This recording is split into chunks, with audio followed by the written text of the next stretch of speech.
This week on the Jock and Nerd podcast, we review the latest Matthew Vaughn action comedy, Argylle. Plus, Henry Cavill kills many Nazis. In a new trailer for a Guy Ritchie movie, Netflix gives us our first look at Squid Game Season 2. Universal is not done with Jurassic World movies, remembering the great Carl Weathers and more. All in this edition of the Jock and Nerd Weekly for Monday, February 5th, 2024. This is Frank Grillo. You know me. But who are you? Are you the discerning, sophisticated type of person who enjoys all the latest comic book and superhero TV and movie news? Pop culture references, witty banter? Me neither. I'm just here for the dick jokes. Check. Check one. All right. This is for all you fans out there. Let's give it up! We talk it, we nerd it. We funny, disturb it. We talk it, we nerd it. We spoiler alert. Oh yeah, what's up, listener? Thanks for pressing play, and welcome to the Jock and Nerd podcast, where we give you comic book and superhero, TV and movie news, reviews, and whatever we choose. Jock and Nerd. My name is Imran. My name's Anthony. He's the Jock. He's a nerd. And joining us, he's a secret agent with a funny haircut and travels around in Taylor Swift's backpack with a little plastic bubble on it. It's Rug Boy. What's up, Rugs? Otherwise known as Una Lipa. He's just one Lipa. Yeah. Whereas they usually come in pairs. I can't afford both Lipas. I can only have one. It's weird. I usually see them in pairs. Yes. How's that backpack, Taylor Swift's backpack there? You're sharing it with the cat. I like it. I like that I can see out of it. I like that it's equipped. There's a little nozzle in here. If I could, like you have a hamster, they suck on that little thing. Yeah. What's the nozzle connected to? It's got vodka in it. Oh, that's fantastic. Yeah, it's pretty good. It's great. Can't complain. Yeah. Taylor Swift is kind of everywhere right now. Did you watch the Grammys? I watched the Grammys. Okay. What do you think of Jay-Z's little outburst? That was an amazing speech. Not really.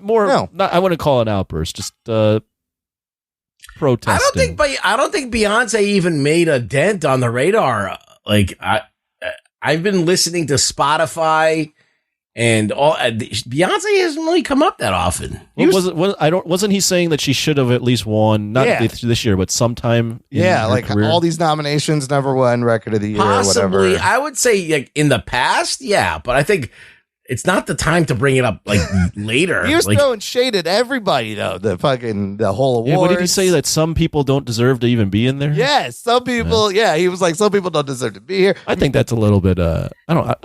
You don't need to put anyone down to prop someone else up. Yeah, but Taylor Swift is like, oh, this is my 13th Grammy. Also, my record's coming out in April. Booyah!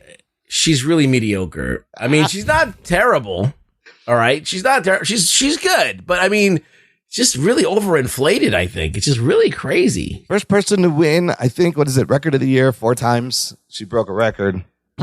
Like you take like somebody like Tori Amos or Fiona Apple who actually write like really great lyrics that are so introspective and deep. And you have this like kind of vapid version of songwriting that everybody just loves and think is great. It's in the marketing. It's all like very carefully manufactured, like.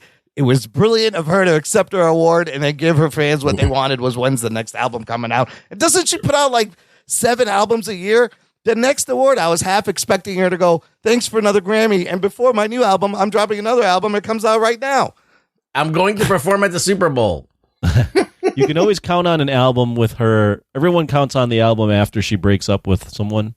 Yes. So if and when her and Kelsey break up, that album will be awesome. Yeah. So do you think that Usher will have her on for a song? No, I think she just wants to be there. But she'll completely overshadow him at that point. She's a way bigger star than Usher. There's no way he's letting her. And what's funny is she's also kind of loosely connected to the movie we are going to be reviewing this week. Believe it or not. Yeah, there's a conspiracy it's a hoax. This girl is everywhere. So, all right, we're going to have fun. Let's get into it. The Jock and Nerd podcast. You know who else is seemingly everywhere? One Henry Cavill. It seems like after he made peace with the fact he's not Superman anymore. He's like, I'm just going to do whatever you throw at me. Yeah, he's grinding it. He's going to be in Highlander. He's going to be in the movie we're going to review in the second half of the show. And he's in a trailer for the new Guy Ritchie movie called The Ministry of Ungentlemanly Warfare. That's what we're going to start with. Ruggs, you shared this teaser or this trailer. What did you think of this? I was like, Cavill and Alan Ritchson in the same movie. Alan Ritchson is in this, directed by Guy Ritchie. Guy Ritchie, who makes pretty decent films. Snatch is great. Lock, Stock, and Two What about Smoking Aladdin? Barrels. Aladdin is actually really good. I like that. I do like the live action. Aladdin. Guy Ritchie is pretty solid. I gotta say, like he did The Gentleman, which I didn't see, but I heard was great. Yeah, the Sherlock Holmes he did was not bad. The first those one. were good. Yeah, he did that. Even that King Arthur movie wasn't bad. It was just not great, but it was still like pretty solid. So yeah, he's done a lot of shit. He even did a Jason Statham movie that I have yet to see that I heard is really good. I can't remember what it's called. Snatch? God damn. No, not Snatch. It's a fairly recent one. Oh, really? Yeah, I can't remember what it's called. Wrath but like, of Man? Is that Wrath of Man? That was really good. Yeah. Yes, but there was another one that just came out. I can't remember. Covenant is a movie he's also directed. So this movie is sort of like Guy Ritchie's version of Inglourious Bastards. You know, watching this trailer, but based on a true story of like the first special forces organization in World War II. You got Henry Cavill gleefully just killing Nazis. It's kind of fantastic. Yeah, he's like a nasty dude. What caught your eye about this, Bruggs? You had I just saw Guy Ritchie, Henry Cavill, and Alan Ritchson, and I was like, I'm going to watch this movie. I'm watching it. He's got does he have like a Gatling gun? Yeah, and he's got a Gatling gun, and he's going like fucking Arnold Schwarzenegger on these people. So I'm all for it. So lot of action movies coming out these days. Anthony, what'd you think of this? Alan Ritchson is barely in this trailer, but I love seeing him with a bow and arrow and dropping grenades in Nazi bunkers.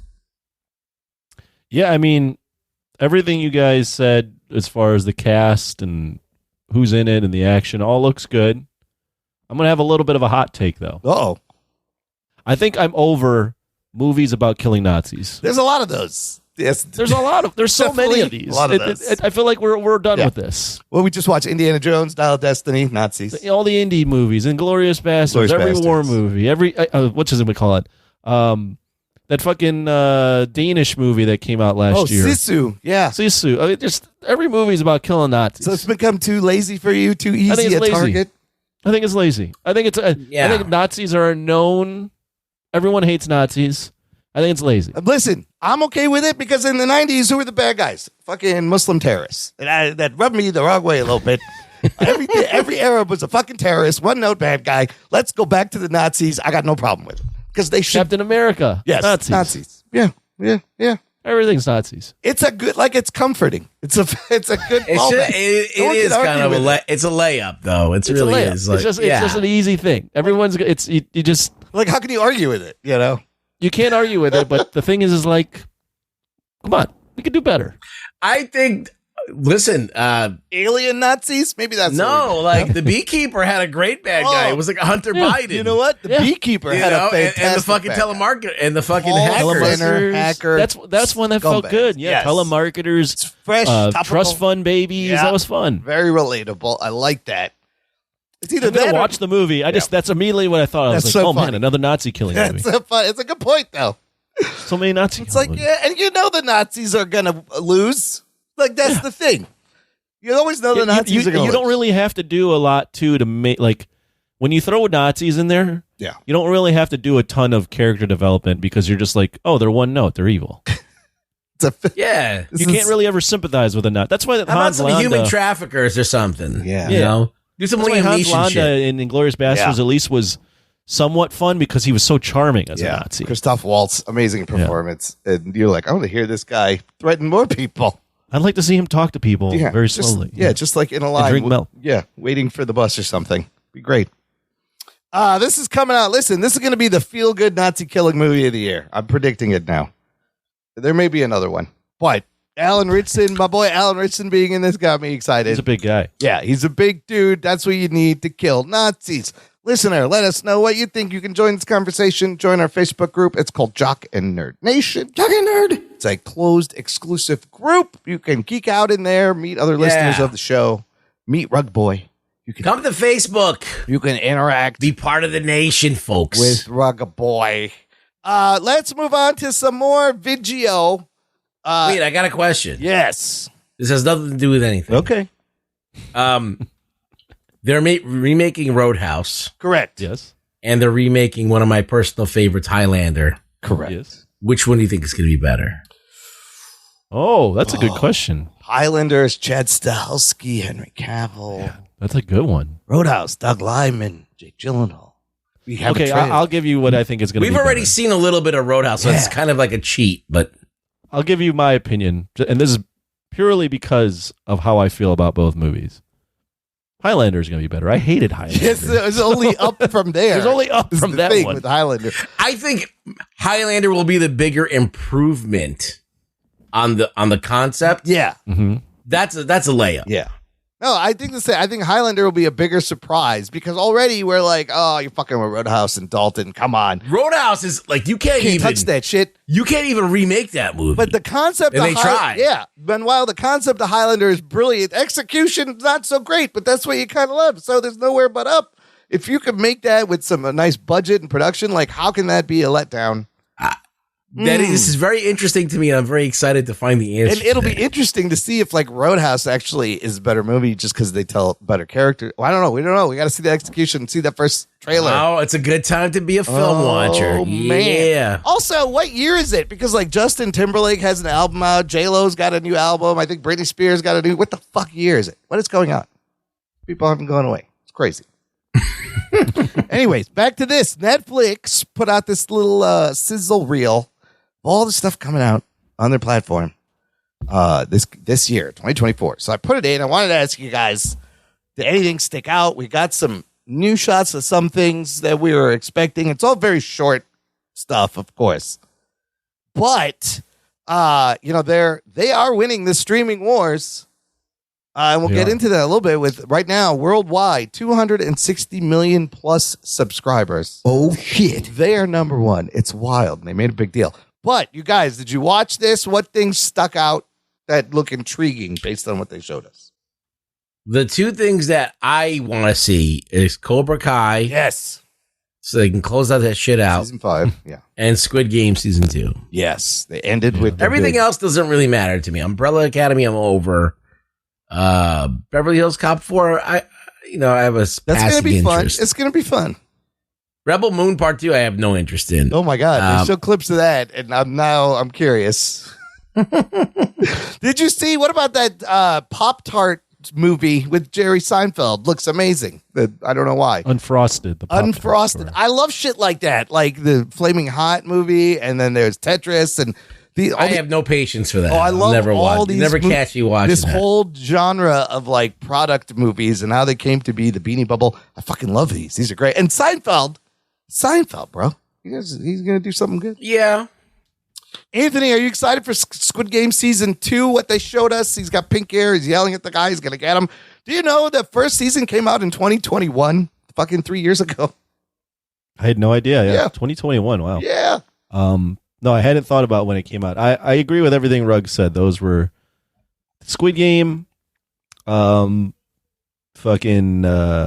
Cobra Kai, and then Beverly Hills Cop also caught my eye. And then the other things were really Rebel Moon and Umbrella Academy, just because I'm not interested, but they still caught my eye as those things still exist. I know. I forgot about Umbrella Academy. I think Umbrella Academy's on season 4 now, right? 4 or 5, and that came out. Even when did that fucking come out? I don't remember. There's a show in there called 3 Body Problem that looks kind of interesting and has Isa Gonzalez, Benedict Wong. It's a sci-fi from Benioff and Weiss, the Game of Thrones guys. This is their new shoe. This is a new show based off an Alexander Wu novel. That looks interesting. That little clip of Atlas with J-Lo. I don't know what's going on there, but some kind of sci-fi. Jennifer Lopez. I did see that. Jennifer Lopez.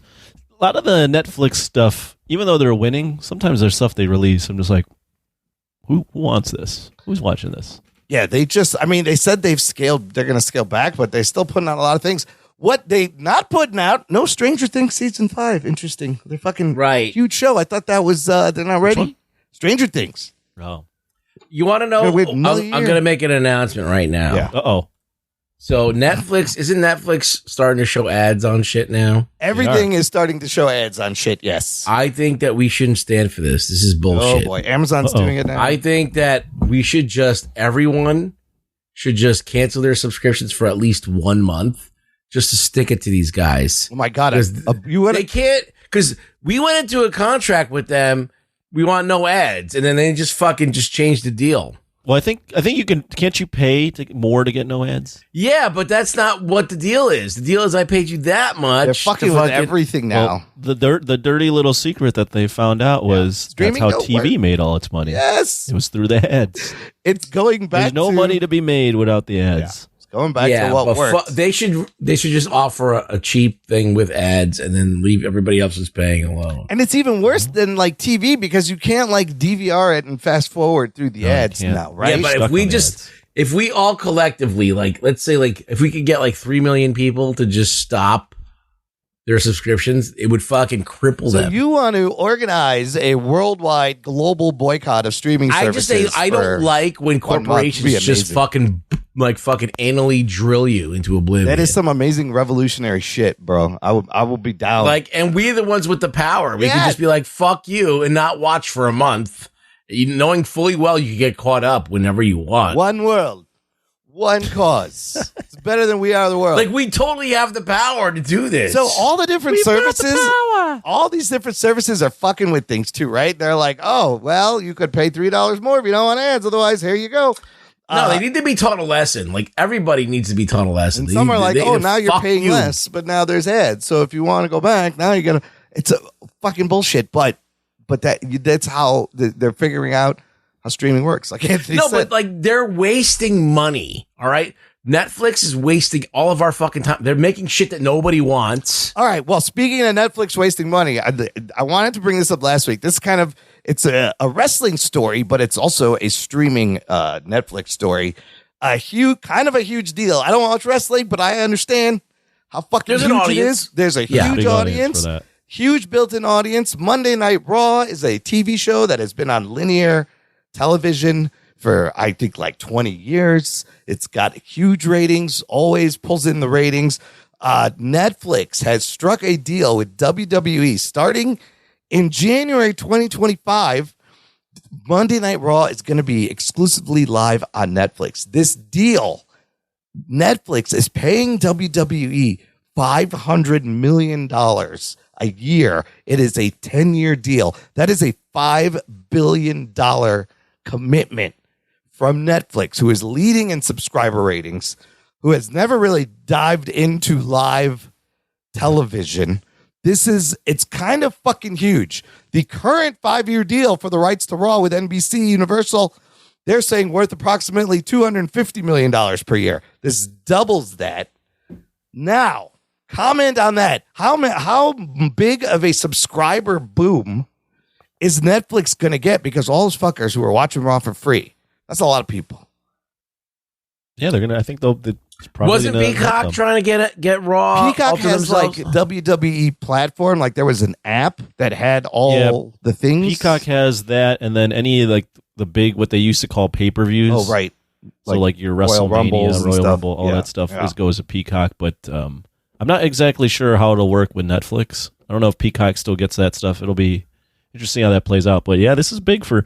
You forgot to mention though, Netflix has I think out after 5 years. Is Monday Night? Okay. I don't know anything about WWE. Is Monday Night Raw their flagship, or is that like one of them? It's their, but it is. Yeah, no, it's their flagship. And SmackDown is the other one, right? That's the big one. Yeah, but Raw has been the one that's been. Raw is the one that started all, like, got them popular. So Monday Night Raw is what the deal is. Correct. Is that like 2 hours of TV, or is it 2 hours? 3 hours? Yeah. Holy shit. Yeah, it's big for Netflix and big for WWE. I mean, that's a lot of money for the WWE. The part of the reason why WWE and UFC merged to create a group called TKO was the guy that runs TKO, Ari Emanuel, who the show, whatchamacallit, the HBO show with Entourage. Entourage. It's based off that guy. Oh. Based off his life. Yeah. And they knew that these rights deals were coming up, so WWE being one of them, and they felt like the market was ripe with all the streamers to really cash in, and they nearly doubled their annual fee for the rights just to Raw. Yeah. And then UFC is also coming up too. So doesn't Endeavor own all these things also? Is that the Endeavor? Yeah, Endeavor's now created a new group called TKO. Fuck, Endeavor owns UFC and WWE. It's fucking crazy.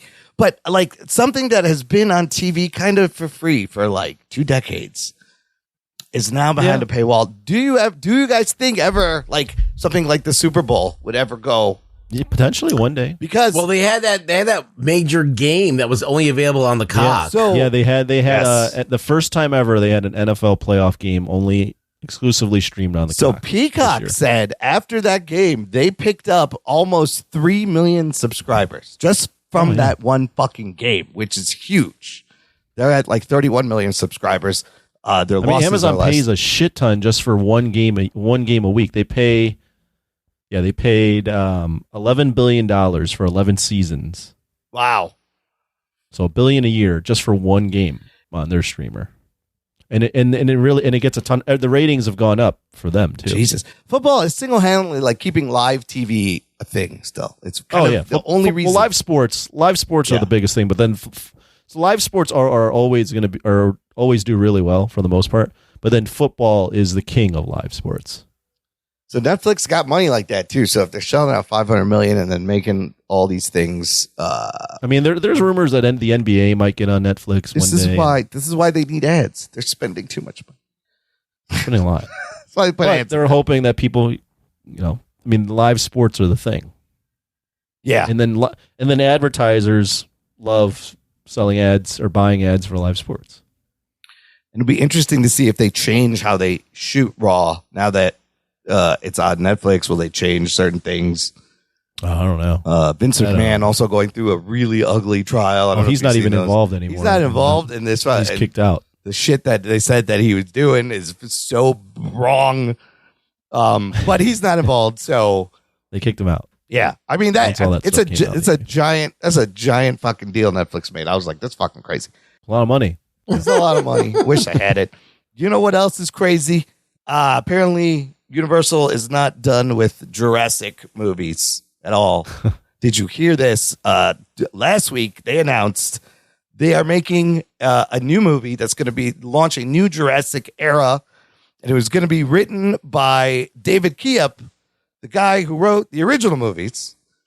And then today, they announced this movie's coming out July 2nd, 2025, and that David Leitch is in talks to direct the next installment.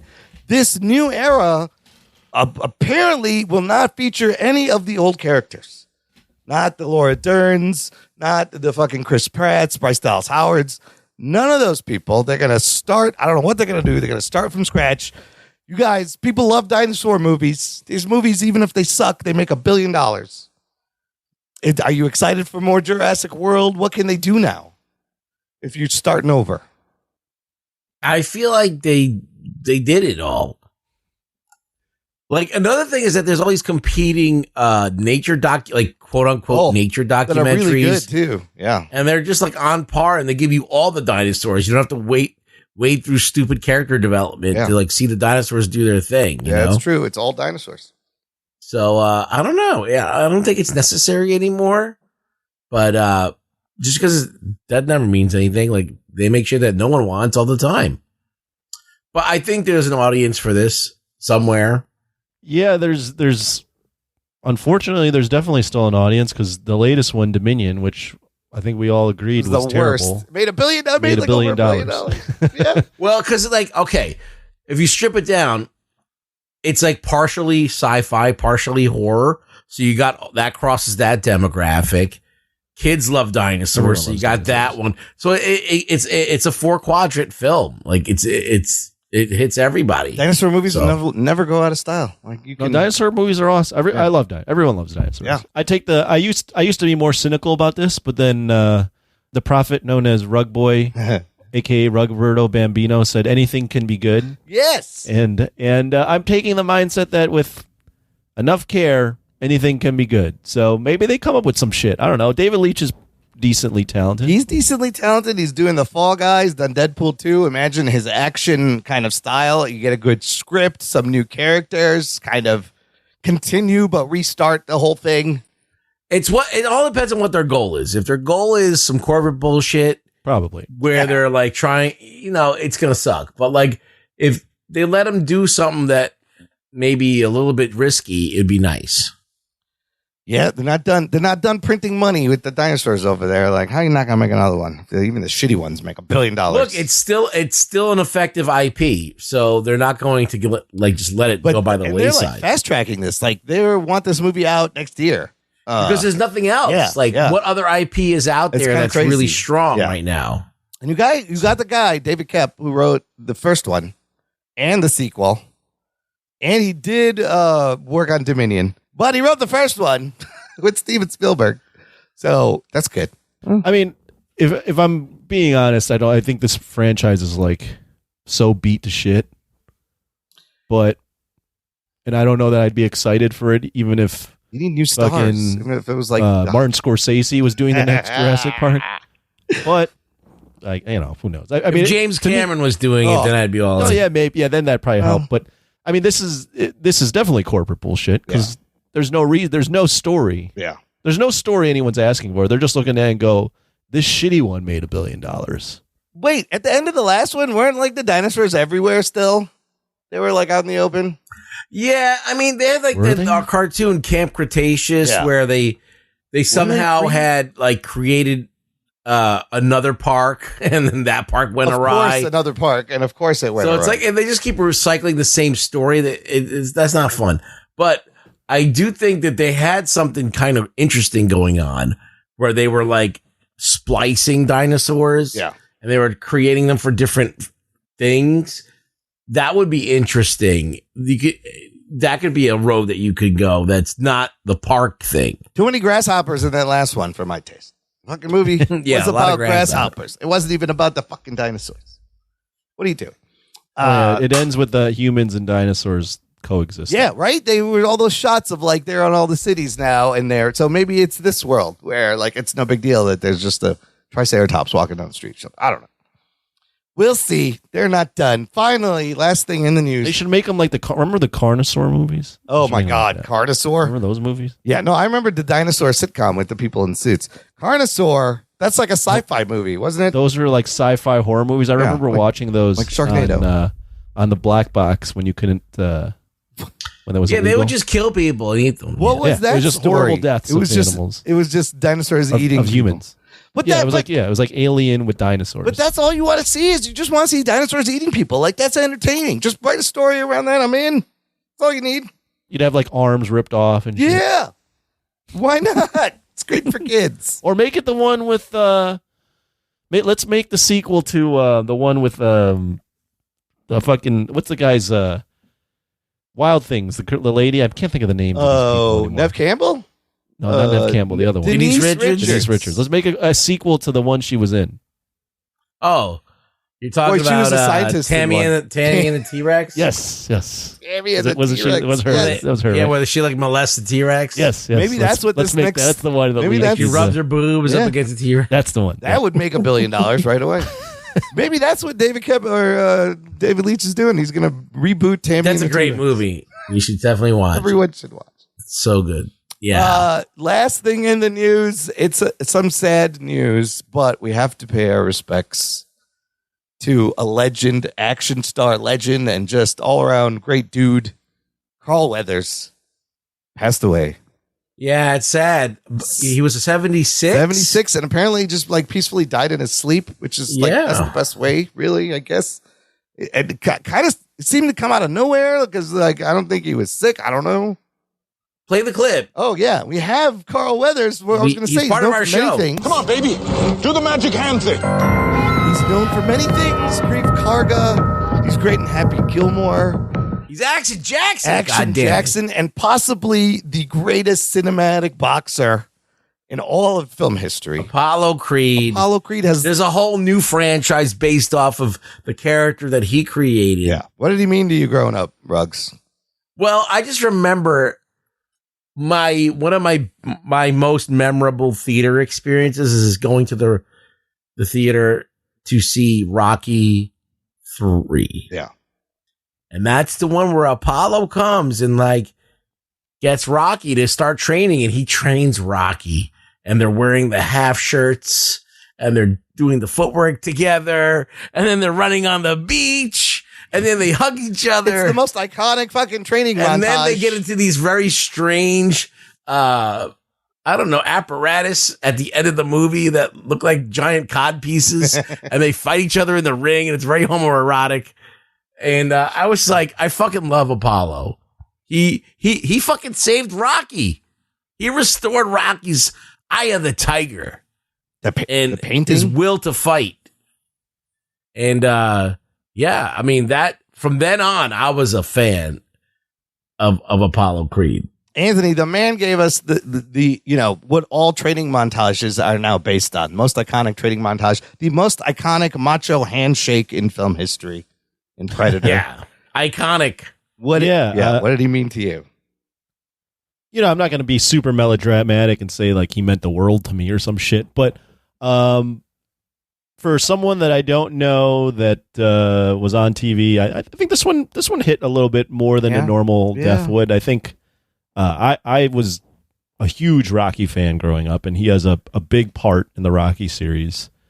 His death in Rocky 4 is an all-time death. What a character arc throughout all the movies. Great character arc. And then, as a kid, then seeing him in Predator and be like, that's Apollo Creed. Holy shit, his arm gets ripped off. What the fuck? He was in the winner of our 90s or 80s fucking movie tournament. Yeah. He's an all-timer. I loved him in those two movies. I got to really appreciate him more as I grew up, seeing him in Happy Gilmore. Happy Gilmore. Happy Gilmore. Chubbs is great. Yeah, Chubbs. With the hand. Damn it, look at, I got my hand. I got his eye. So good. And then seeing him as an adult in Action Jackson. Oh my God, Action Jackson is why I'm just thinking to myself, why wasn't that a franchise? Yeah, I mean, he's an all, and then getting to revisit him in Mando, and I think this is one of those where as a kid, I have a connection to the guy because as a kid I saw him in some of my favorite shit. And he was likable for the most part in a lot of my favorite shit.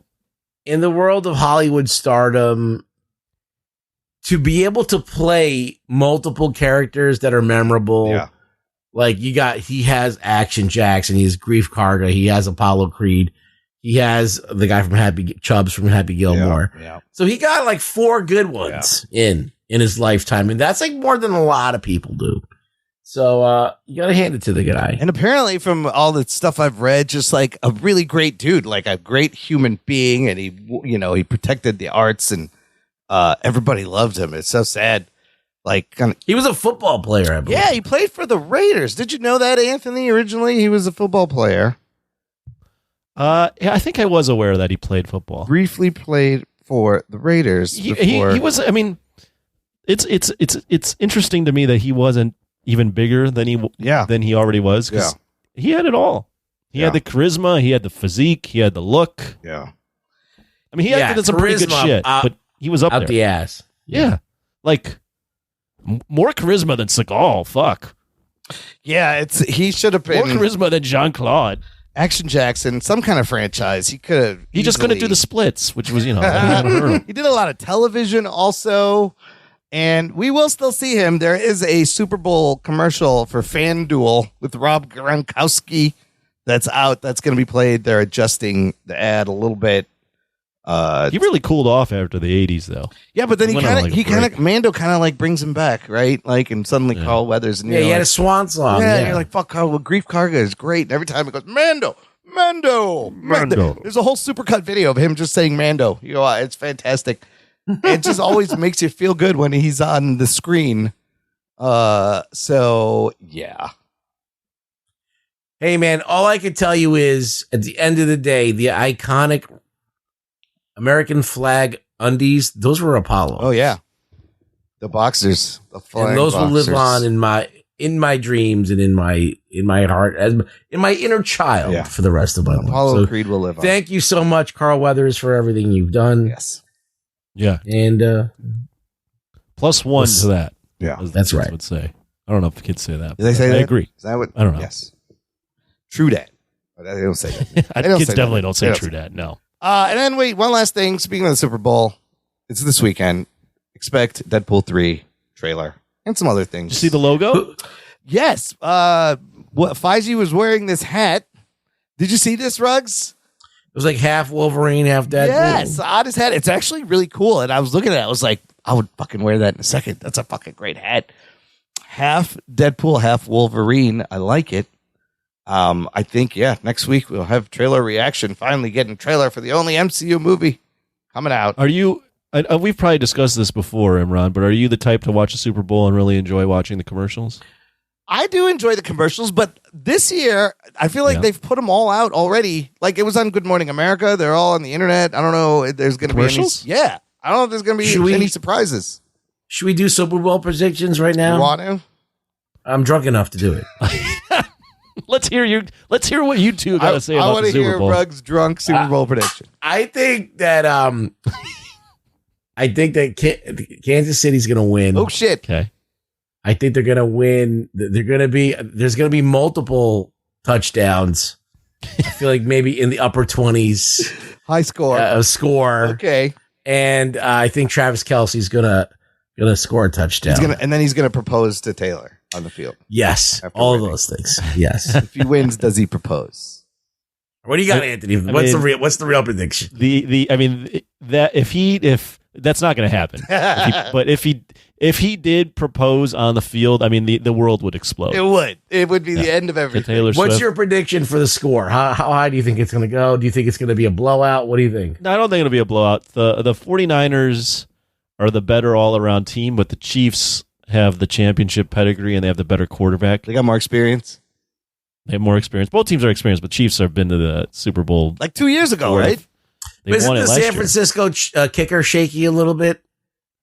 That I'm not sure. They have their quarterback was the last pick in the NFL draft a couple years ago. Yeah. So he's a good story. Yeah. I will go. This is going to be a close game. I think the Chiefs will win. Oh. I think they're going to win 27-24. And so there will be more than a couple touchdowns, and we'll get a lot of cuts to Taylor Swift, and everyone will scream conspiracy because the Chiefs win, and that everyone will think that the NFL wanted them to win so they could bank off of Taylor Swift. Now I'm 100% sure that the San Francisco's I'm gonna say upset San Francisco in the final minutes just to watch Taylor Swift fans explode. I don't know. That's what I'm now. What do you think about a safety? Is that going to happen? No. No safeties? No, highly unlikely. 0 safeties.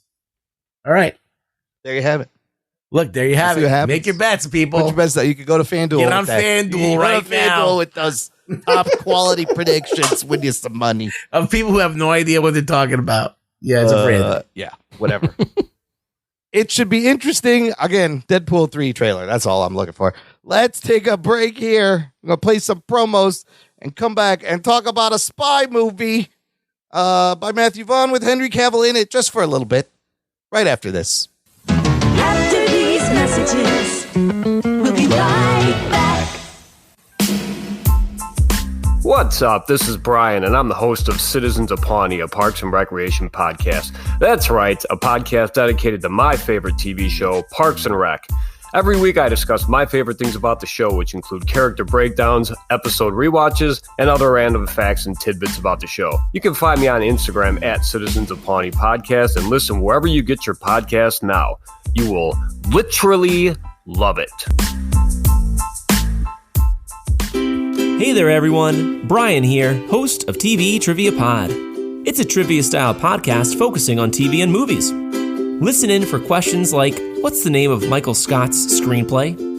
What do you say to view the Marauders map? And what's everyone eating in the post-credit scene of Avengers? Play along to TV Trivia Pod anywhere you get podcasts. and stay tuned for more trivia. Jock and Nerd. Listener, if you enjoy the show, if we make you giggle or chuckle or guffaw or scoff or sigh or pee a little bit, all of those things you can give back, and by joining our fun Patreon fan club, visit jockandnerd.com/Patreon. And Jock and Nerd. You can give back on a monthly or annual basis and get access to things like the real podcast feed is over there, because the shows come out early. There's instant reactions to movies. There's bonus content. You can join us on our monthly Discord hangout. This month's Discord will be February 22nd, Thursday, Feb 22, 2024. Put it in your calendar. You can pick a movie for us to watch. There's a tier where you get an exclusive t-shirt, and we appreciate all the continued support. Keeps the show going and ad-free. You want ads? If you want ads, don't give us anything. If you don't want ads, sign up to the Patreon. That's what it comes down to. All right, let's get to this week's movie review. We all kind of last minute decided at the end of the show last week that, hey, there's a Matthew Vaughn action movie coming out. We should probably watch it. It might be entertaining. I don't know if it came down like that. I think we was more like, what else is out there? What else are we going to talk about? I got Let's nothing. do that. We need content. What do we do? Yes. Yeah, it was out of desperation. But yes, the Matthew Vaughn thing helped. And it's kind of like the only thing that was coming out this weekend. Does not have a lot of competition. Of course, I'm talking about the movie Argylle with 2 L's. Argylle. And 2 Lipas. Coincidence? I don't know. It's all a big conspiracy. Here's your spoiler alert. Strap yourselves in, you fucks. Spoiler time. It's all because of Taylor Swift. You'll see. Argylle, this spy action comedy here on the Rotten Tomatoes. Let's have a look. What's it doing? Well, on Tomato Meter, 34%. Oh my God. It's dropped down that far? 4.9 out of 10 average score. The audience likes it about 71%. But yeah, critics, 34%. The budget of this movie is a reported $200 million, and there's been some pushback and some things that I'm not sure, because basically in August of 2021, Apple's putting this movie out. They bought the rights for the film for $200 million. That's been reported. But some people are saying the production budget was actually $200 million. Some people saying as high as $250, and Matthew Vaughn has refuted all of this, saying, I don't even know how to spend that much money. So I think the pandemic hurt it and probably did inflate the budget. And maybe I don't know how you spent $200 million on this, but it's possible. What does it make? Box office opening weekend, it makes a whole $18 million. Oh, shit. Domestic opening weekend. Currently, it's sitting at just $34 million. Worldwide, big flop, what they call. I mean, it is February. There's not a lot coming out. The box office is probably not great, but fuck, 18 million. This movie directed by one Matthew Vaughn, who you may know from such films as what? Kick-Ass, X-Men First Class, Kingsman, The Secret Service, my favorite movie. And written by Jason Fuchs, who also, he's in the movie, and he wrote on Wonder Woman. He wrote the story for Wonder Woman. It's kind of his big thing he wrote in the past, starring a crazy, eclectic cast. Henry Cavill. You got Bryce Dallas Howard as Ellie Conway. Sam Rockwell. You got Bryan Cranston. You got Dua Lipa. You got John Cena. You got Ariana DeBose. Richard E. Grant is in this for a hot second. And I think that's the main cast. Did I miss anyone? Of course, Sam Jackson. Also featured in the marketing material. Yes, and the poster's wildly misleading on this. I will talk about that if you look at the posters. Anthony, tell me about your theater experience and what happens in this PG-13 2-hour 19-minute long-ass movie, Argylle. Theater experience, Sunday, late afternoon, early evening. I was one of 2 people in the theater. Shit. Oh, shit. Yeah, similar. That's your theater experience right there.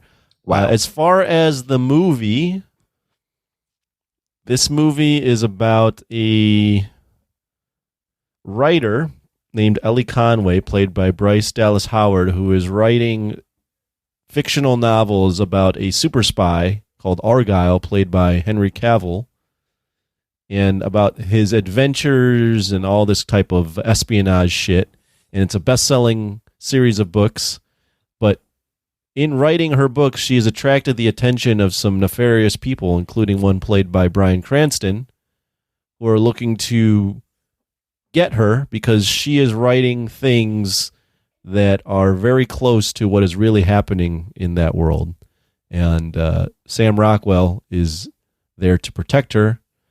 So there's basically two groups of people out to get her and figure out the link between what she's writing and why it's playing out so realistically in the real world. Yeah, and the trailer lays out that premise really well, and then what you get is a bunch of twists. Bunch of plot twists, one right after another. Rugs, what was your 3D experience? And are these posters not misleading? Because you have right in the front completely. of all these posters. I knew Henry Cavill, Dua Lipa, and Sam Jackson, who are all in the movie for about 5 minutes. My expectations were not that he's going to be in the movie a lot for some reason. Maybe that's just my own savvy. But like, I was like, yeah, these guys are just going to be in it to like kind of bookend this thing. And I got what I expected, but the theater that I was in, I was opening night, first show, opening night. And the theater had about, I would say was about 25% to 30% full. Yeah. So there were people there, but it wasn't full by any means. It was like about halfway would be generous. But so this movie was what I expected. It's like, I knew that it was going to be mainly about Bryce Dallas Howard's character and Sam Rockwell. So I wasn't like shocked about that. I do think that the posters were misleading, and some people might go in wanting a Henry Cavill movie and not getting it. Yeah. But for some reason, I wasn't expecting that. So I was kind of like not pissed off at that particular thing. I could see how someone would be pissed off about that, but I wasn't particularly pissed off about that. Anthony, at the end of the movie, the three people and you leave. What are you feeling? Two. I think it was two. Two people. Oh, no, three. I'm sorry. Three. Yeah, you're okay, right. so Three. 4 total. Yeah. Three total. Yeah. 3 total. Yeah. What did I think of the movie? I preface by saying I usually enjoy Matthew Vaughn movies. I liked Kingsman. I don't know why Imran has such a hard line against that movie. I think that's a good action movie. Love Kick-Ass. I liked X-Men First Class. So Matthew Vaughn, I usually really connect with his movies. This one, I did not connect with. I thought the plot was pretty ridiculous. There was some fun stuff, but I thought there was some really bad CGI. I know he likes to kind of have a heightened reality. For me, it didn't really work here. And then the amount of twists on twists on twists, I think, were a little bit too much. But I think the biggest thing for me was I just didn't understand why the bad guys would brainwash someone to write books about to get to a secret. Like, just brainwash her to give you the secret. I don't understand why. Like, the plot was just it was just too elaborate. Yeah. To really, for me to be like, yeah, like this makes sense. I couldn't get with that. So it made for the first half of the movie for me to be really almost kind of boring. Once the reveal happens that Bryce Dallas Howard is Agent Argylle, I kind of got a little bit more into it, but it just didn't like there was 2 big action scenes at the end. One was a little more fun than the other. Yeah. But unlike Kingsman, which built like good characters that I connected with and then crescendoed into action, I felt like this one had characters I just couldn't get into because of the plot. And then it just had this action at the end that was kind of tonally all over the place. And yeah, sometimes that shit works for Matthew Vaughn, but I'm going to say for this movie, it didn't. Sometimes maybe good, sometimes maybe shit. Okay. Rugs, opening thoughts. Like everybody kind of showed up for this movie and they did their thing. And Bryce Dallas Howard, brought what she brought this like kind of like innocent quality and like this kind of scared little like anxious person that was like paranoid about getting on planes, and then Sam Rockwell comes in is like the unlikely spy, and that he's kind of like not what you think of a typical leading man. Like, and you have the contrast against Henry Cavill, who's this like buff, good looking dude. And you have all these things that are working, but then you have other choices that kind of make it not work. And I think number one, let's say, okay, she writes stories about spies. She actually was a spy. She's writing her memories is the big Why twist. would she make Argylle so unrealistic? Like, why would Argylle be a guy with like from the 90s with a high top fade Love that haircut. and like a green suit that doesn't make any sense, and all of this stuff that's like not realistic at all. And so that was weird. And then at the same time, like she's writing stuff that already happened, and she's not telling the future like they're trying to make it seem like. She's catching up to like the present. So like I didn't even get that whole line of thinking. So it's like, this is what happens. You have there's the lamest excuse for having a shitty movie is it's a comedy. Yeah. Because the minute you say it's a comedy, like you have to not take it seriously. Nothing has to make, it's a comedy. Like, we're making you laugh. Ha ha. But like, you still like either got to make me laugh a lot to the point where like I urinate on myself a little bit. Yeah. Or like, whatever. Or it's not funny enough to justify what you're doing, this kind of weak ass thing. Right. And all these twists and turns that are like, they just put them there. So I look, there's fun to be had if you watch the movie. There are some fun moments, but there's really bad CG. And you're like, oh, it's a comedy. You can't have, but they spent $200 million on this. So now like every argument that you make, like usually a comedy has a lower budget. This had a fucking high budget. This had a budget of a Marvel movie. So like all of these excuses that usually a comedy would give you, they don't have it here. Yeah. So it's just bad. Like that's when you start to see through the facade of, oh, it's a comedy. And you go, that's just not really a great movie. And I also think that a lot of the things that they tried to get, so like you're supposed to believe that Bryce Dallas Howard is really the spy, like the best spy in the world. So she plays like two characters, right? In the first half and the second half, and arguably plays one character as a little more believable than the other character. So when they make the transition to Argylle, yes, Rachel like, Kyle, they do the Long Kiss Goodnight where she dyes her hair blonde and has also the smoky eye. Yeah. And it's just like the combat boots, like it's like really on the nose. And a very unflattering gold dress. That dress is, I felt bad. She looked uncomfortable.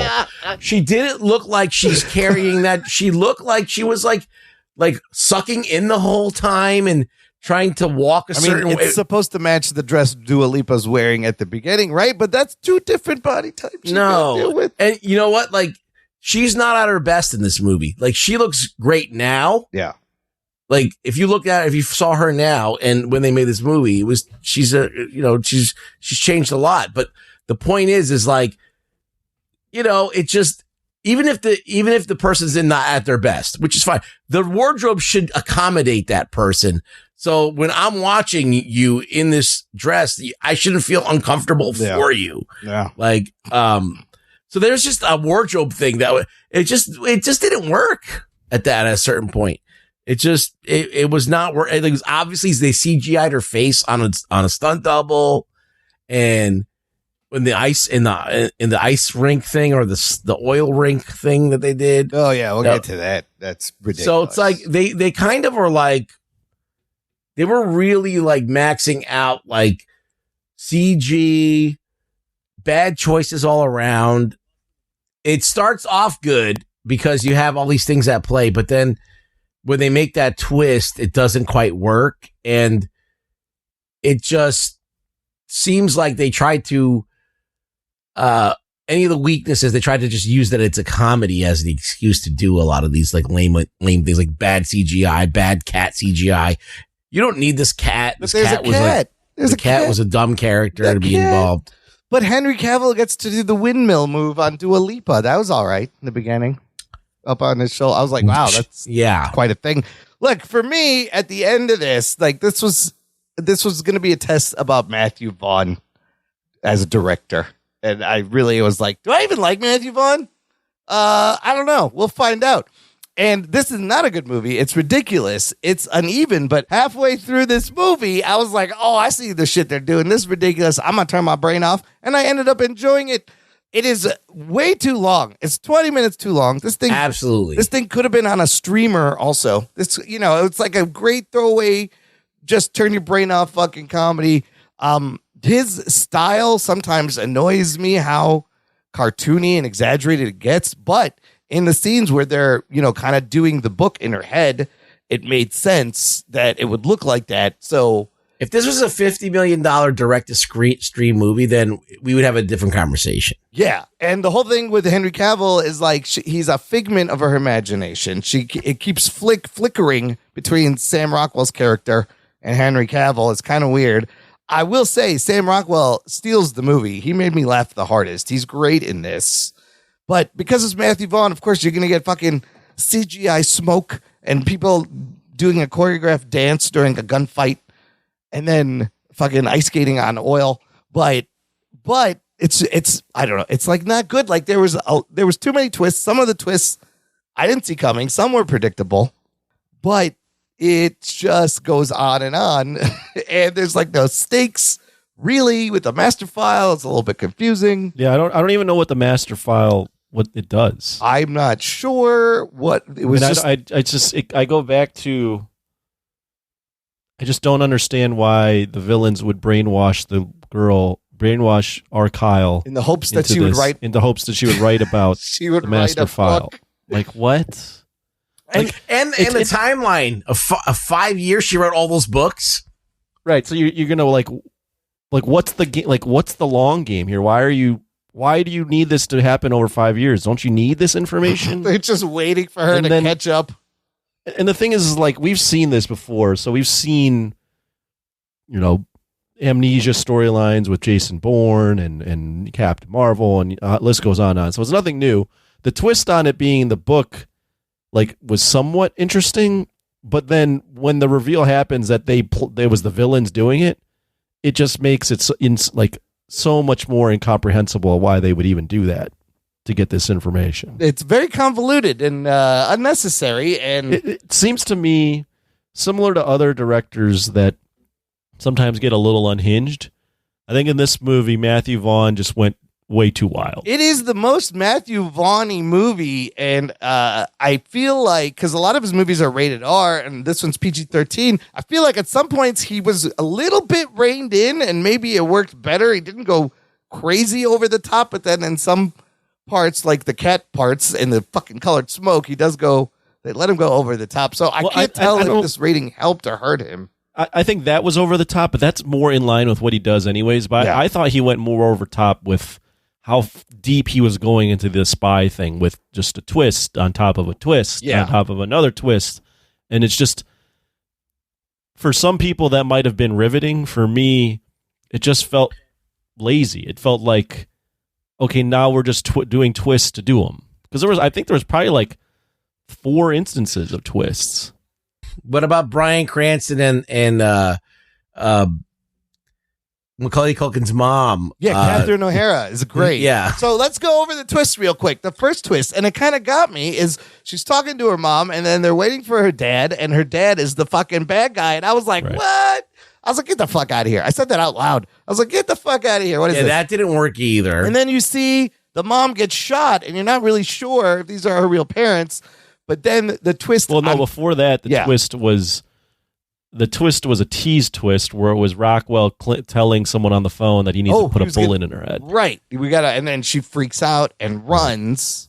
But but they established in the beginning of the movie. So the reason why I'm talking about Macaulay Culkin's mom is because Catherine O'Hara. Because in the beginning of the movie, she's writing the last book. Right. And then she comes and interjects. And so you could tell that she's got power over what she writes. Because she's like, where's the rest of this? This is a cliffhanger. What happens next? So like she could have guided all these things to not be like the truth and not have to like, whatever. Right. So like it doesn't make, it's just impractical. It just makes no sense. It's just so far. There has to be some sort of tie down to reality, and it just when you unpack the plot, it just doesn't make sense at all. It's a comedy, Anthony. It's a comedy. It doesn't have to make sense. It's convoluted as fuck. The second, okay, go to the twist. The second twist is when Sam Jackson, who really doesn't get to do much, but just like sit in a chair at a desk the whole time, Alfie, he tells her that she used to be a division agent. She's Agent Argylle. She's highly trained, and the heads of the thing brainwashed her, reprogrammed her, gave her all these memories, and that's why she thinks those are her parents. The novels are actually her memories. They need her to write where the fucking master file is. Then it gets muddy, and then she apparently flips and is on their side as you see her shoot Sam Rockwell. But that's a whole fucking because she was also a double agent for them apparently. For the division. The division, she was a double agent. Is that what happened? I didn't even catch that part. Holy shit. That's why they're all like, oh yeah, she was one of our best agents. Then you get a whole like ticking clock thing as she's trying to upload this file and it gets interrupted and they got to press the button. We've seen all this in other movies. And then Macaulay Culkin's mom pulls a fucking Winter Soldier and activates her. And you see her fight Sam Rockwell. Well, no, but you're also skipping. I don't know if it's necessarily a twist, but Sam Rockwell is still alive. Oh, because she shot him through whatever the fuck, which is what she did in the book and how she was going to bring back her friend. And her friend, played by Ariana DeBose, who's in it for like 1 minute. The coronary hallway or something. She remembered, and without any training after 5 years. Could shoot so accurately to shoot through the body a comedy and not hit anything. Okay. It's a comedy. Also, they blow up an oil tanker. This would probably be a really big environmental disaster. Think of all the penguins. And then, just before we get into some of the action scenes, I got to go over this end because I was completely confused by the end of this fucking movie. Completely. At the end, everything is done. She's finished writing the book. She's doing the book tour. And she reads the final chapter, and people are asking questions. And then this dude, Henry Cavill, with like a mullet, and he's like got chewing tobacco in his mouth, stands up, and he says something like, I bet you can't wait to meet me or something. And I was like, what the fuck? It's like the actual Agent Argylle, who we thought was a figment of her imagination, a character in a book. This whole time is at the book reading. What does that mean? Then, did you guys stay for the mid-credit scene? I did not see the mid-credit scene. In the Anthony, describe the mid-credit scene. It makes no sense. The mid-credit scene is sometime in the past at a Kingsman bar. They're in a bar in like the UK, and it says the King's Man. And this young teenager comes up and talks to the bartender and basically is like, I want in to the Kingsman program. And then the bartender's like, okay, Mr. Argylle. So it's basically Aubrey Argylle. He says my name is Aubrey Argylle. And then it ends with next up was like book 1, chapter 1 of Argyle's story or something along those lines. Yes. Which is now basically saying Argylle, they're going to do a prequel and it's going to be about the book that's in the Agent movie. Argylle was writing about in the movie, and she was writing about a real person named Argylle who was part of the Kingsmen. No. Oh. Not herself. Oh. He was writing about the real Argylle. Oh. What the fuck? Which makes no sense whatsoever. Yes, because isn't she Argylle? Argylle. So she should. This whole time we've been led to believe she's writing about her own memories. Right. But there's in a real essence, Argylle. what they're saying, shut up, Imran. What they're saying is there's a real Argylle as well that she was writing about. In history, and he was one of the Kingsmen. What the fuck? It's a comedy, Imran. This makes no sense at all. So Matt Vaughn has said, I'm doing like a shared universe. Like I got the Kingsman over here. We're going to have this Argylle universe over here. And then he said there's going to be a third franchise that he's going to intertwine. Something in the middle. This movie flopped so hard. I don't see how you're going to get them to make a this is going to damage Matthew Vaughn really badly. It's going to make Apple think twice about sinking $200 million into something like that. Like, this could have been a great movie. Yes. This could have been a great movie with a few, like, first of all, this is how I would have fixed this movie. I would have toned the comedy down, made it more of like a black comedy. All right. That's number one. It could still be funny. It could still be in on itself because it's a very self-aware movie that's obviously doing things on purpose. Like everything's on the nose. Instead of it being on the nose, I would move it over just a little bit so it wouldn't be so on the nose. Okay. I would change Argylle to not being a cartoon character, actually looking like a spy and creating this actual, like almost a real spy world. And then that's serious. And then what's happening in the real world is a little bit more funny. All right. So you're playing Argylle straight, but you're doing the stuff that the romance stuff is a little bit quirky. And that'll work out. That'll work way better. And and then I would also like cut the movie down by like 20 minutes and not have so many twists and turns. Get rid of the parents being involved. This should have been a 90-minute fucking movie. Yeah. Easily. I think the parents being involved in her life and being related to her. Yeah. It works for it's a cheap thrill. Yeah. But then it actually makes everything worse. So and more ridiculous. Just to add, the mid-credit scene ends with Argylle, colon, book 1, the movie will be coming soon. Argylle. So the book from the movie is going to be a movie. It's very meta. So I don't think it's based on this is just the story of Argylle that she wrote. And now we're going to get a series on this character that she wrote. On the Henry Cavill character. But the Henry Cavill character, Argylle, is a real character that was in Kingsman. In the Kingsman. That's in the Kingsman universe. Oh. Right. Oh my God. So yeah, I mean, and I'm not saying what I'm thinking is definitive, but that's why it's so confusing because she was literally writing about herself, but now we're being told either we're going super meta and we're going to do a movie on the book she was writing, right? Or that was a real person and now she was writing about something that was not in her memories. I don't know. I think that's way too convoluted. Right. It has to be that they're just translating her book. Yeah, and now we know that Matthew Vaughn had plans to cross these all over. Yeah. So I don't think it's that super meta. I think it's really her writing about an Argylle that she didn't even know was a real person. Didn't know. Yeah, I don't know. So then what was this whole fucking movie about? Why did this movie happen? It doesn't make any sense. I like the ice skating scene. Okay, so I wanted to go real quick. Let's go through some of the action scenes because there was some decent action. The opening scene is cartoony. It's kind of fun with the John Cena and Henry Cavill and her lifting him lifting her up off the bike and stuff. The train fight I thought was very well. That was very well done. It was kinetic. I like the use of his cameras. I like Sam Rockwell. So Sam anything Sam Rockwell is great. Good. Oh my God. Well, Vaughn can do action. We know this. Yeah, he is great, and Sam is great in this movie. The colored smoke scene. Not my favorite. No, the CGI, it's like so obviously CGI smoke, it takes you out of it. Like it was so bad. It had needle drop in there. And I feel like we saw a better version of this in James Gunn's The Suicide Squad. We also saw a better version of this in Kingsman when the church one. The church scene, yes. And they're fucking doing this choreographed dance, this ballet while they're shooting people. It's fucking horrible. And then this skating on oil scene, I swear to God, he had to be inspired by this Tom and Jerry cartoon. You must remember this, where Tom is chasing, it's Jerry, another little mouse, and they flood the kitchen with water, and they pull out the wires from the refrigerator, and they freeze the water, and they can ice skate on it, and Tom's slipping around, and they make makeshift fucking blades. And I'm like, this is a Tom and Jerry cartoon. What the fuck is going on? At that point, I had just completely shut my brain off, and I was like, "Oh, look, this is fun." She's fucking skating around. Yeah, but there was so much CGI to try and make it look like all that. Bryce oil Dallas Howard was doing it. Had to be because they CGI'd her, they deep faked her face onto a stunt woman. Yeah, they're doing like the jumps and the turns and everything, and it was just really bad. So even though the idea and the concept were as good and you could have fun with it, I still think that you can't really congratulate that scene because it's still got many flaws. No, I agree with that. Two quick comments.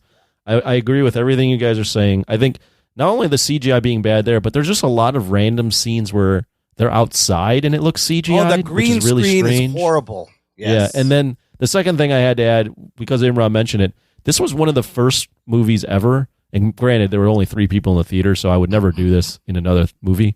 This is one of the first movies ever where I was pulling out my phone and looking at the score for different games that were happening. Oh no, because it's too long. It didn't need to be. It was so long, and just I knew that it was an empty theater, so no one would get mad at me. Did you feel like there was good chemistry? You know what? It wasn't bad. It was decent. With who? Actually, no. I take that back. Sam No, I don't think Rockwell so. and Bryce Dallas Howard. The fact, like, that's another twist that they were like a couple, Oh, right? yeah. He was in love Yeah. with her, Right. and I was like, I didn't think they had great chemistry. I didn't really buy that. Me either. neither. I didn't thought really that buy they it. acted well, but I don't Yes. think they had chemistry. I think everyone did. I never bought that she would be into him. Yeah.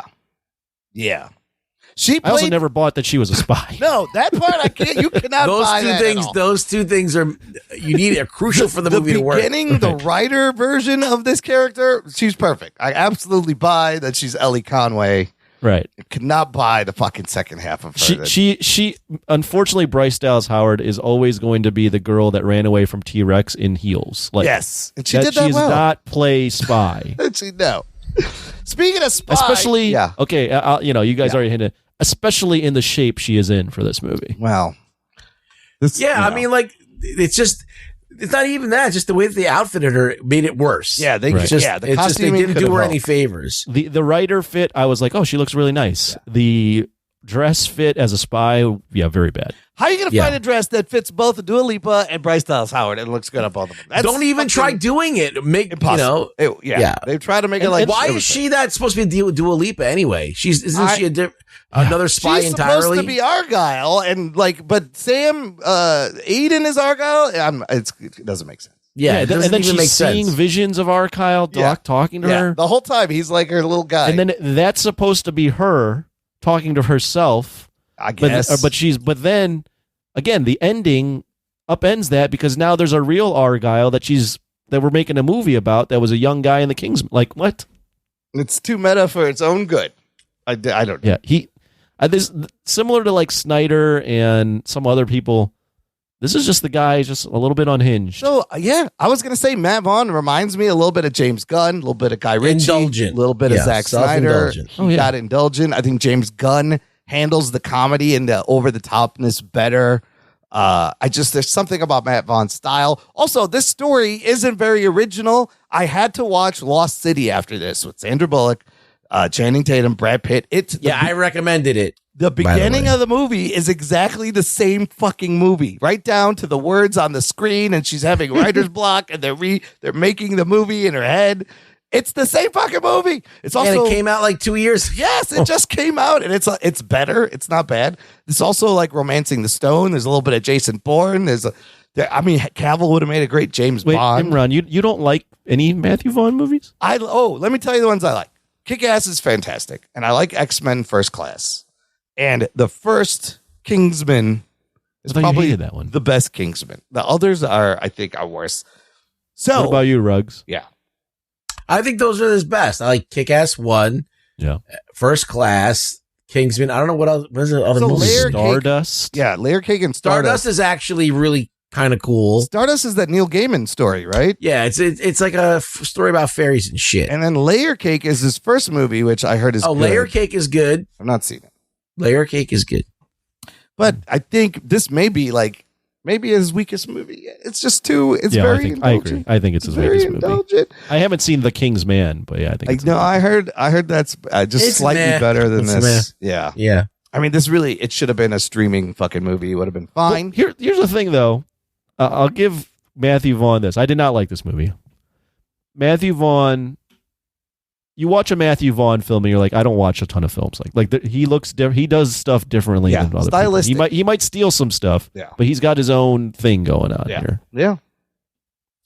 Similar to like the James Gunn and Guy Ritchie, right? They definitely have a style. I'm going to make a comparison. What the name is the name of the guy who directed Baby Driver? Edgar Wright. He's kind of like that, too. Edgar Wright. Edgar Wright. They both kind of do similar things. Yeah. Like their movies exist in their own world that kind of are on their own reality.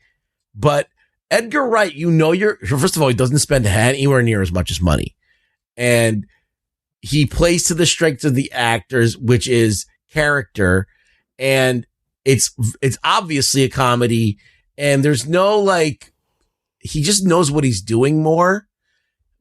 Even though he kind of retreads stuff, and so does Vaughn. They retread their own steps. They do their own moves over and over again. They got their bag of tricks, right? And you're going to pull from your bag of tricks. They're kind of like two sides of the same coin. They're just very similar in how they do things.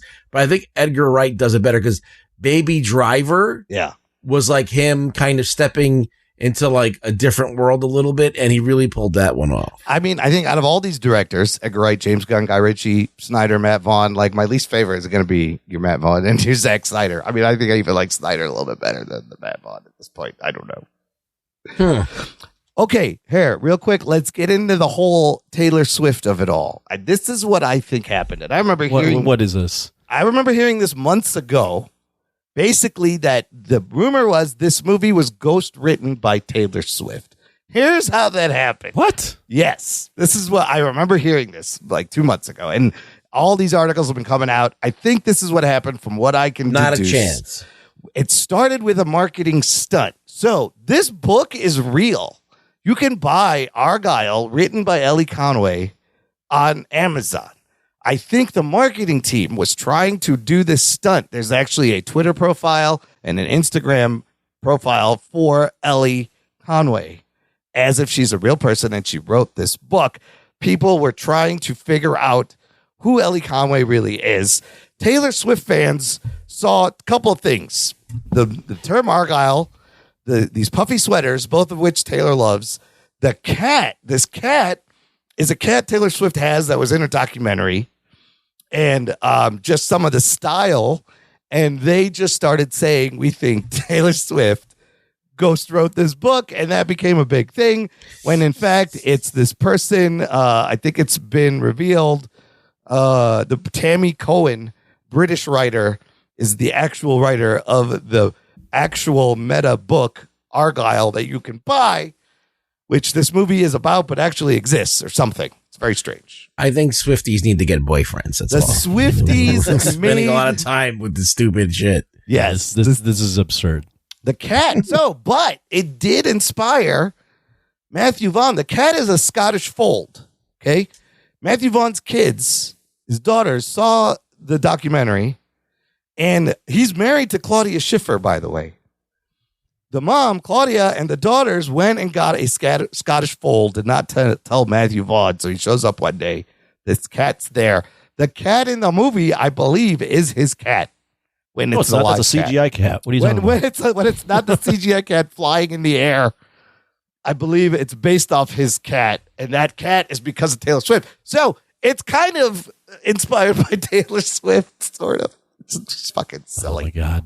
Let me ask you this. Matthew Vaughn in an article has pitched that he wants to do a Red Son adaptation with Henry Cavill coming back as Superman.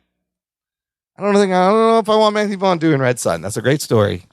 Red Son is great. I don't want anywhere near it.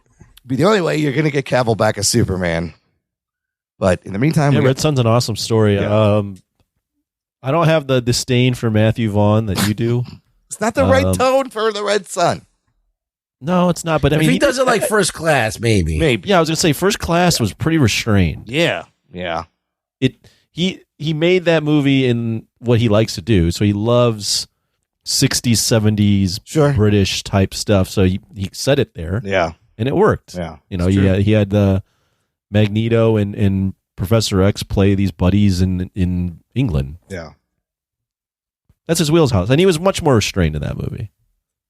And just Kick-Ass is always going to be great. And I don't know. I mean, those are also Kick-Ass is not restrained, but yeah, Kick-Ass not is restrained. And these are all Mark Millar properties, but for some reason, Kick-Ass, it just works him and Mark Millar's. I think it works better. It works because you have Nicolas Cage doing his best Adam West impression. That's true. Throughout the entire Mark Millar likes Matthew Vaughn. Yeah. though. Oh, yeah. Clearly.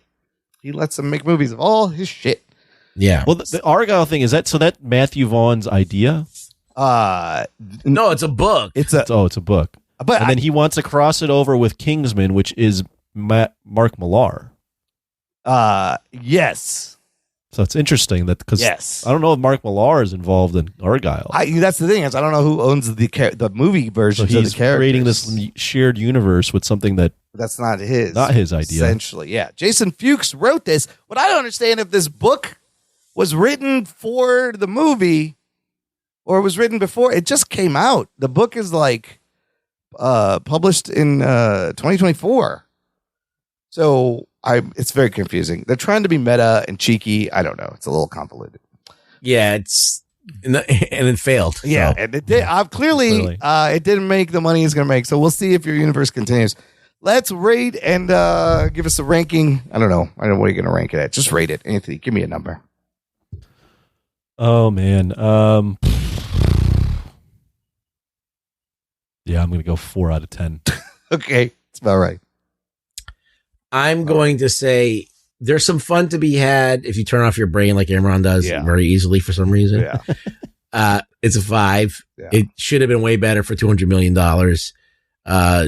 Yeah, not funny. Yeah. Not funny. Lame. Yeah, listen, Dua Lipa being in it gives it some points. She was on the Grammys, opened the Grammys last night. That was great. It's just like a fun throwaway, turn your brain off. Don't go see it. Wait till it's on streaming. 5.5. It's a 5.5 from me. Matthew Vaughn. I don't know. See Matthew Vaughn's next announced movie? What is it? It's called Project X. Oh. He said he shot in this past month, he said he shot a secret film in the spy genre, tentatively titled Project X with Chris Hemsworth and Sam Rockwell. What? Finished it in 11 weeks and said it's similar impact to Kick-Ass, a film that is quoted as reinventing the action film genre. So what the fuck? Really? And he also wants to do another sequel and prequel to the Kingsman series. Right. So he loves this fucking spy genre. I think he's really he's trying to like bring it back and make it a shared spy universe or something. I don't know if he's trying to bring it back. I think he just loves Bond stuff and he's doing it on his own. Like he'd probably love to do a James Bond movie. Yeah, he's got to keep it close. He's got to keep it very, very serious if you're going to do it right. Yeah, I mean, this comedy, like, what's the tone? What's the tone? Yeah, the tone. I wrote that down tonally all over. Like, self-aware stuff is fun sometimes, but like, I don't know. I just feel like sometimes everybody's doing it and it stops being fun. Nobody saw it. That's the problem. Even with no competition, I think it did open at number 1, but like clearly, as you guys said, nobody was there. There was hardly anybody in my. In fact, when I showed up on Thursday, like it was the Thursday before it opened, there was nobody in the parking lot, and I got this strange sense from like the 4 people. There was nobody inside. The 4 people that were working there were just really mad that I had walked in and they had to play this movie for one fucking person because it was going to be, they're going to just, like, there was nobody around at all. I was like, where the fuck is everybody? And they're going to have to just play this for me, and these people are pissed. Like, Argylle, really? Oh, fuck. Guile. Yeah. All right, let's do some news from the nation. It's time for news from the nation. It's time for news from the nation. I got one thing from. Oh shit! I jumped the gun on the fart. Good fart. It stinks. Short and to the point. One thing from our buddy Rick Martinez. Leaves a comment saying, "Oh, how the mighty have fallen," and a link to this article that says the MCU breaks a 16-year franchise record with its first ever Razzie nomination. Oh shit! No. The Razzies are out, and they have received multiple Razzie nominations. Let me have a look here. That's not good. They did get an Oscar nomination for visual effects. I can do the Razzie. Okay, give us the Razzie nominations. Razzie 2024. Ant-Man and the Wasp: Quantumania has been nominated for Worst Supporting Actor. Okay. Worst Director. Oh, God. Worst Prequel, Remake, Ripoff, or Sequel. God, that's a lot. That's 3 things. Yeah. What else you got under the Razzie nominations? That's all I got. So, Worst Picture, we got The Exorcist, Believer, Expendables. That should definitely win. Oh, Meg yeah. 2, The Trench, Shazam! Fury of the Gods, and the Winnie the Pooh, Blood and Honey. And then, yeah, you got worst actors. You got Russell Crowe in there, Vin Diesel, Fast X, Chris Evans. The ones with where the fucking Quantumania's in. Oh, worst supporting actor, Michael Douglas for Ant-Man. Mel Gibson, Why? Confidential Informant. I don't even know that. Bill Murray for Ant-Man. Franco Nero as the Pope in The Pope's Exorcist, and Sylvester Stallone in Expendables. In the category of worst prequel, remake, ripoff, or sequel, Ant-Man, The Exorcist, Believer, Expendables, Indiana Jones, and the Dial of, it says, Still Beating a Dead Horse. and Winnie the Pooh, Blood and Honey, and finally, worst director. The guy who directed Winnie the Pooh, David Gordon Green for The Exorcist Believer, Peyton Reed for Ant-Man, Scott Wall for Expendables, and Ben Wheatley for Meg 2, The Trench. I feel like I haven't even seen the movie, but I feel like Winnie the Pooh should win a lot of these. Yeah, I think that's the worst. I mean, one for that's sure. not like a fun bad one. That's like B-movie fun slasher. I haven't seen It's it. clearly a shitty movie. Yeah. It's a shitty movie, but I think they were trying to capitalize on the, what is it called? The copyright. The domain. What is it called? Public domain. Public domain, yes. thing, and like, oh, we're gonna do it first, and then you just like they shit the bed. They're making another one because now they can use Tigger and some of the other supporting characters have now entered. Watch what you're saying public there, domain. Imran. Watch your fucking mouth. I said Tigger. It's spelled T-I-double. Watch your fucking. Don't say that out loud one more time. We watch your fucking mouth. He said Tigger. That's the stuffed tiger's name. That's all I'm just saying his name. I think MCU maybe gets more Razzies than Oscars this year. We'll see what happens. Oh yeah, for sure. I don't know if they'll win any of them even. And that's the worst. Razzies are fun. But like the first time after 16 years they get nominations, that's not a good sign. It's not a good sign. That's all right. Yeah. Okay, let's finish up with what are we watching. Anthony, you watch anything fun?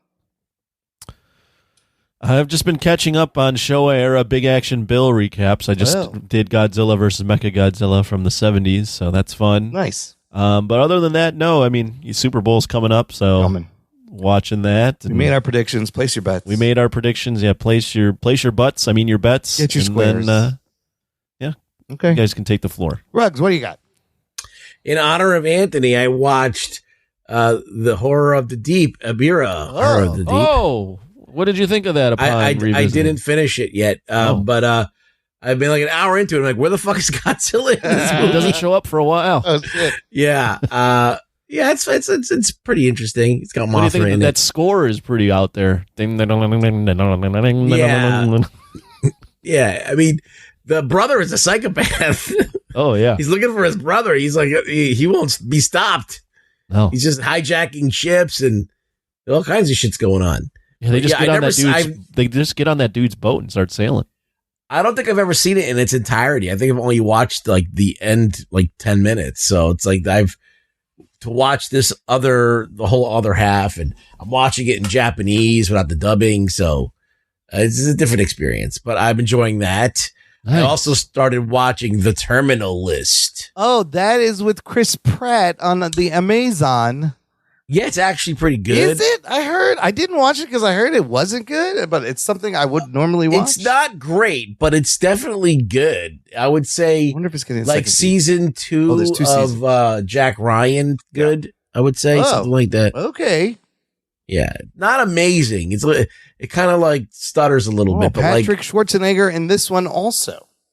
Yes, that's true. Schwarzenegger. Okay. But The Terminal List. I'm gonna have to check it out. It's a little convoluted, but it's actually kind of fun to watch. It's good. It's solid. I mean, there's nothing else to watch right now, so that's why I put that on. What about I haven't finished it. There's a Mr. and Mrs. Smith Amazon reboot series starring Donald Glover. How is it? Maya Erskine. I'm through 5 of the 8 episodes. I tell you what, it's not bad. It is not the action comedy that was presented in the movie with was that Brad Pitt, Angelina Jolie? Right. It's more of like a rom-com and like a study on relationships, like because the setup is literally these two people just agree to live as a married couple. They don't know each other. They got to cut all ties and they do missions. So it's episodic. There's like a mission every episode. But then at the end of every episode, like Donald Glover, Maya Erskine's character, they're just John and Jane. They're just hanging out, kind of learning about each other. It's very sincere. It's not bad. It's very charming. Donald Glover is very good in this. Maya Erskine is okay. Their chemistry is not bad as they learn about, like they set their boundaries. Initially, they're like, we're not going to sleep together. Let's keep it platonic, whatever.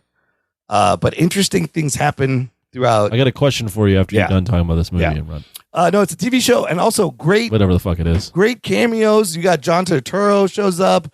Paul Dano shows up in one episode. Clancy Brown shows up. So every episode's got like a crazy cameo. It's not bad, Mr. and Mrs. Smith. Question.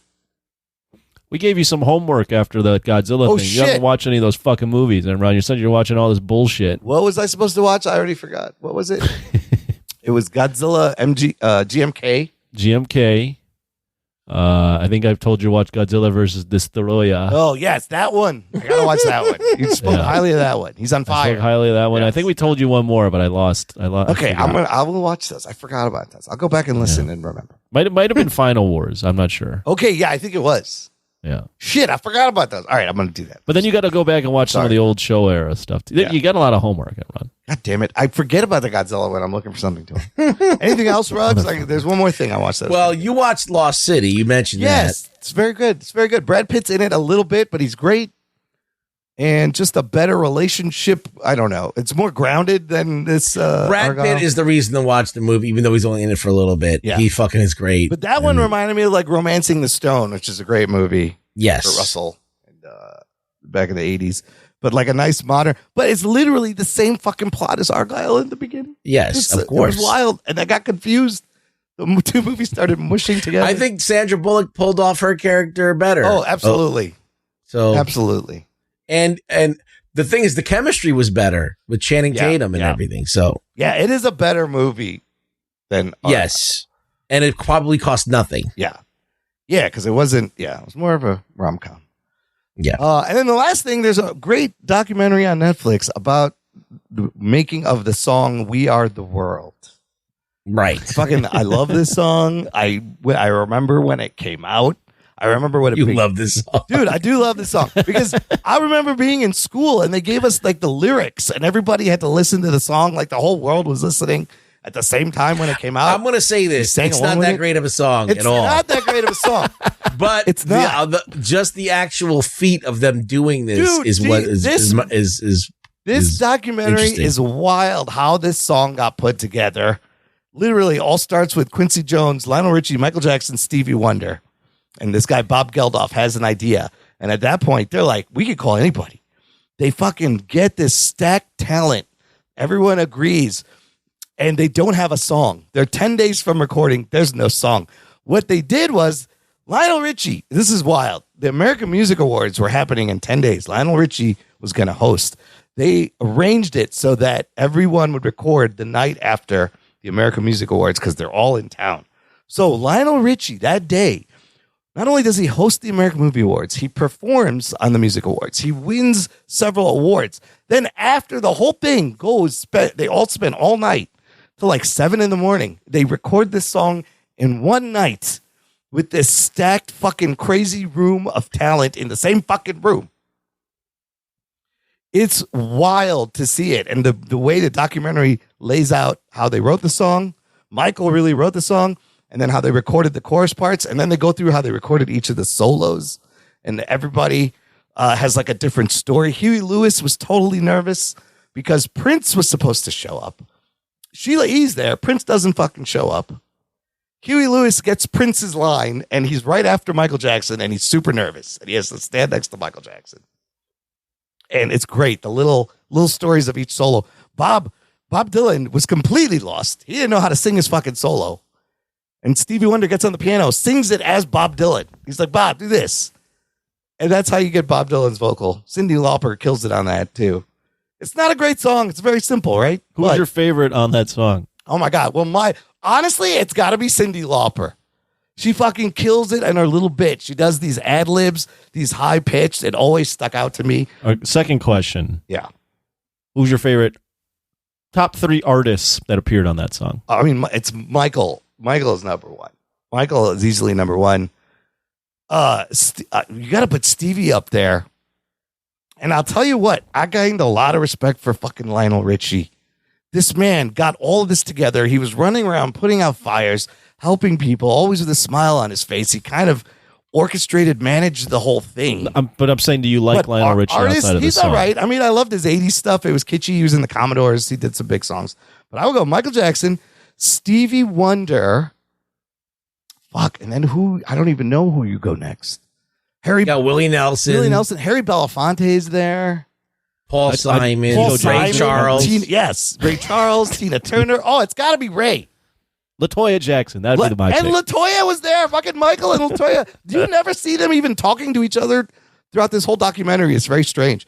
And you get to hear from the cameramen who were shooting it, and they were like, I can't believe Dan Aykroyd on the song. So this is the funniest thing. You have all these great musicians, and fucking Dan Aykroyd somehow got in the room. Apparently, he was like a really good singer.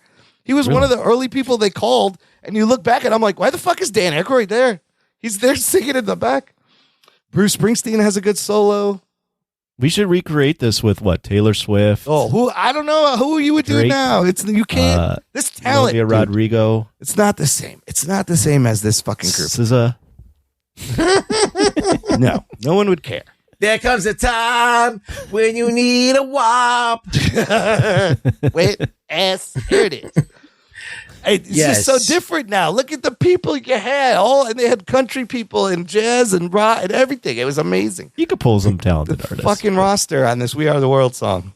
I haven't heard We Are the World in a very long time. I might throw that on after. It's good to listen to once and listen to the solos, but then when you watch the documentary, and now I know how they put it together, it's fucking wild. They recorded this whole thing in one night. You love your niche is like these like obscure music. Yeah, things. the like Milli Vanilli doc was great. Yeah. This one is great. They're so much fun because you see a song I knew my whole life in a whole new way.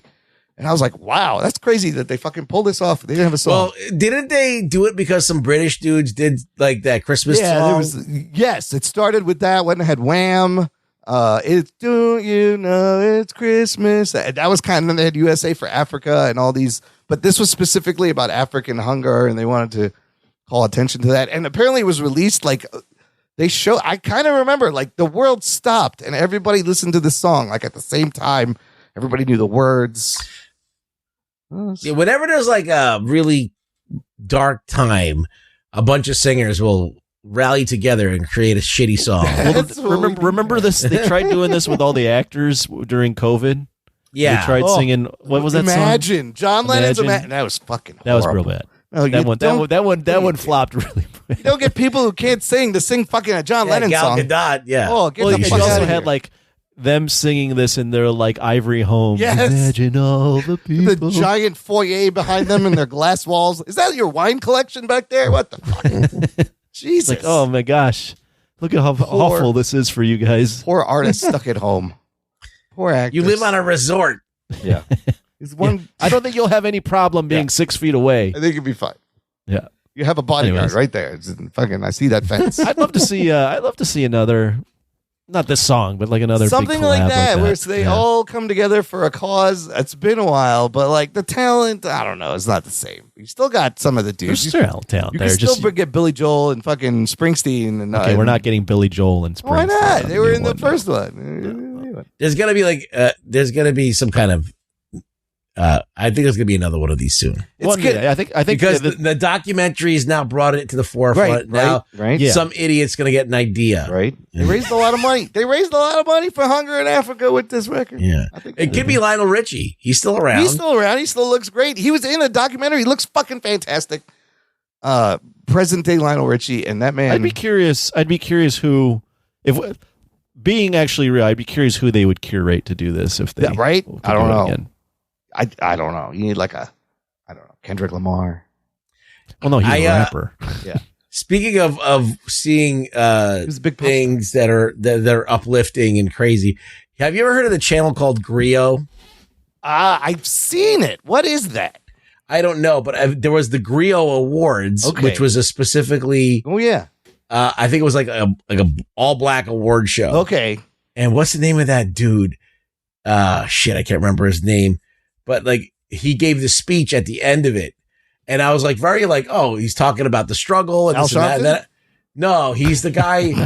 He's the guy with the bald head that he has like all those like late night cable shows or whatever. Oh, with Byron comedian- Allen? Yes. Okay. See, Byron Allen gives a speech about like how oppressed he is, and then I looked it up. He was like He's a billionaire. Byron Allen, this fucking late night guy who's not even a stand up. He just interviews He owns a stand-ups. media company. I think he He's owns Griot, a maybe. fucking billionaire because he's smart and he bought production companies. So I was like, yeah, he's talking about the struggle, but like he's already like shown that you can, you're fucking, you're a media mogul. Yeah. Yeah, you would not know low-key Byron Allen is a billionaire. That surprised me. Yeah, I didn't know that. Yeah. That it was, He's fucking I was loaded. shocked. Yeah, he's loaded. I don't know what It's he's crazy. talking about. He'll be fine too. Like him and Oprah could just fucking solve the problem. You got billions of dollars. Both of you guys don't even need to put in that much. You'd be fine. You can fix everything. Yeah, sure. All right. That's it, you fuckers. Rugs, where can the people find you online? You can find me at Rug Boy Show. I have to stop myself saying the Rug Boy Show. Just Rug Boy Show. Rug Boy Show. That's right. X. Link in the episode description. Anthony, where can the listener find you online? You can find me thinking of an original idea and curating the next group of people to sing "We Are the World." I think you're onto something. It's gonna be big again. Get that list together. I've got a long list. Let us know. Start with Milli Vanilli and bring them back. Well, I feel like we should make a song that makes billionaires fix homelessness. Only one of them's still alive, so you're stuck with Vanilli. Which one, Milli or Vanilli? I think Vanilli's dead. I don't know. Okay. Maybe Millie's still left. Listeners, send us your list. Who would do a We Are the World now? I want to hear it. You can email show@jockandnerd.com or join us on our social channels. But the most important thing, of course, share this show. Spread it around. Tweet it. Post it. Thank you for listening to the Jock and Nerd Podcast. My name is Imran. My name's Anthony. He's the Jock. He's the nerd. We'll peep you next time. This is crazy. This is crazy. This is crazy. That's a big fuck up right there. Thing I offered you a chance to be a cop, and you blew it. Come on, baby. Do the magic hand thing. You blew